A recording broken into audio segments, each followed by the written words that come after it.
Ever wonder how our politics got so stuck? Well, believe it or not, we're going to trace the line all the way from a 19th century philosopher straight to the gridlock we see today. We're digging into the ideas that laid the groundwork for our modern challenges. All right, let's get into it. Welcome to our fun little study group for PP 5340, Introduction to Public Policy and Management. Today, we're tackling the readings from Section 1, Public Policy and Administration Intellectual Foundations. And yeah, we're really going to connect the dots between that 19th century political theorist, today's intense partisan battles, and some really big questions about what it even means to be a public servant. So here's the plan. First, we're going to start with a modern political puzzle, something that I'm sure will feel very familiar.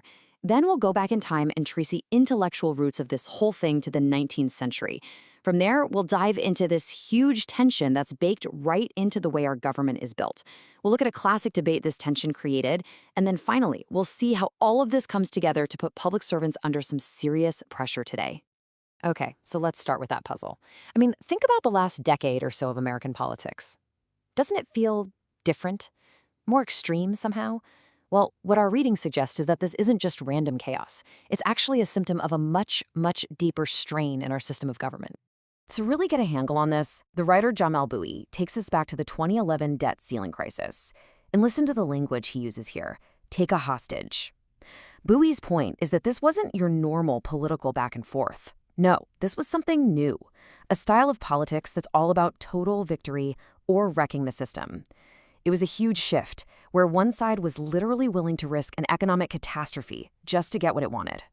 And Richard C. Bachs, in his piece Context Matters, he really builds on that idea. He even gives this style of politics a name, Authoritarian Populism. Bachs says it's a way of governing that relies on stoking cultural fear, manipulating elections, all to hold on to power. And as you can imagine, that's a direct threat to the whole democratic process.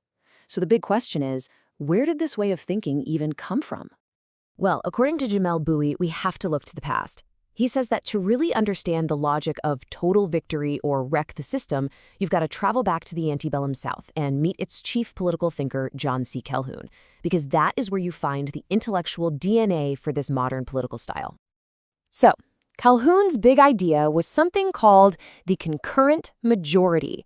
Now, what does that mean? Basically, it was a system designed to protect one very specific minority, the slaveholding South, from ever being outvoted by a national majority. Think of it as a minority veto. It's a powerful tool designed to stop any action that threatens their interests, even if the vast majority of the country wants it. And this quote, this really tells you everything you need to know about the worldview behind his theory. For Calhoun, liberty wasn't some universal right for everybody. Oh no, it was a reward, something to be earned by select few that he considered virtuous and deserving. I mean, this is a deeply hierarchical way of looking at the world, and it's a total contrast to how we think of liberty today, as a fundamental right for everyone. This idea was the justification for a system where some people held absolute power over others. So Bouie basically draws a straight line from Calhoun's ideas right up to our modern politics. He argues that this theory of nullification, which was created to protect slavery, didn't just disappear, it evolved. Its spirit, he says, lived on through things like the filibuster during the Jim Crow era, which was used again and again to block civil rights legislation.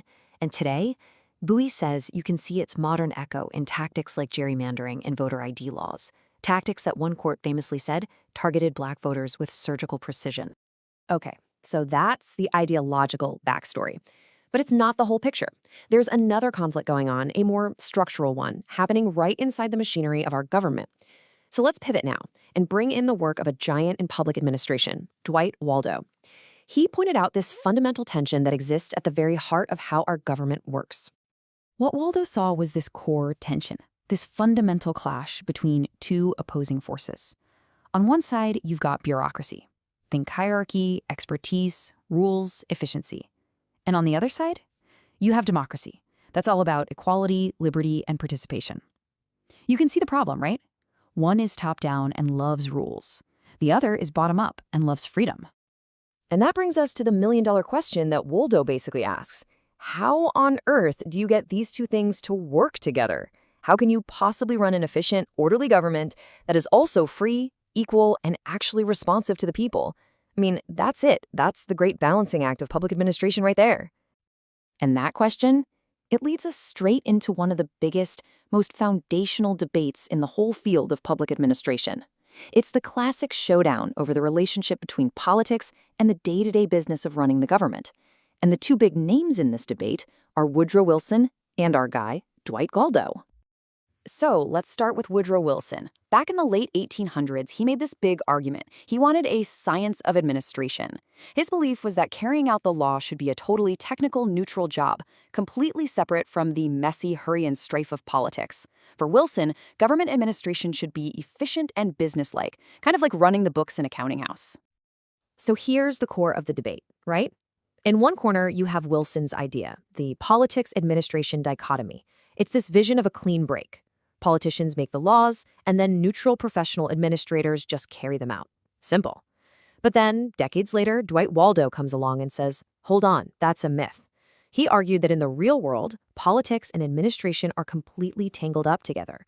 Public servants aren't just neutral tools, they are active, and I mean active participants in the act of governing. Okay, so let's tie all of this together now. We've got this historical legacy from Calhoun and his take-no-prisoner style of politics. We've got this deep structural tension between democracy and bureaucracy that Waldo talked about. Well, Richard C. Bucks argues that public servants today have to operate in a world that's been shaped by all of these forces. And he gives this modern environment a name, the regressive context. So what does this regressive context look like? Well, Bucks lays out some key features. It's a world where, for some people, authoritarian leadership is looking more attractive. It's a world with high anti-government sentiment. And here's the real kicker for public administration. It's a world where expertise, professionalism, and even just basic facts are constantly being devalued, dismissed, or called politically biased. This is a direct assault on that whole Wilsonian ideal of a neutral, professional, fact-based government. And to give you a concrete example of what he means by the dissolution of facts into fantasy, Bucks points to a pretty shocking statistic from a 2022 poll. It found that nearly half, 49%, of Republicans believed that top Democrats were involved in elite child sex trafficking rings. I mean, think about that.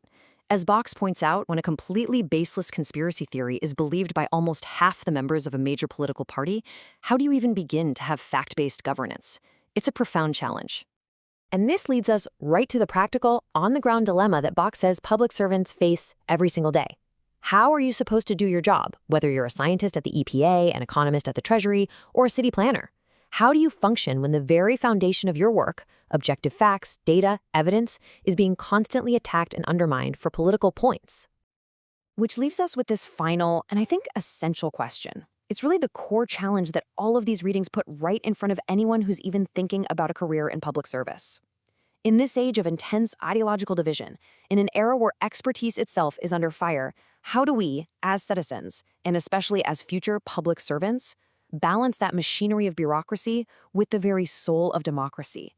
How do we make an efficient government that people actually trust? That's the big one to chew on. Thanks for joining our study session.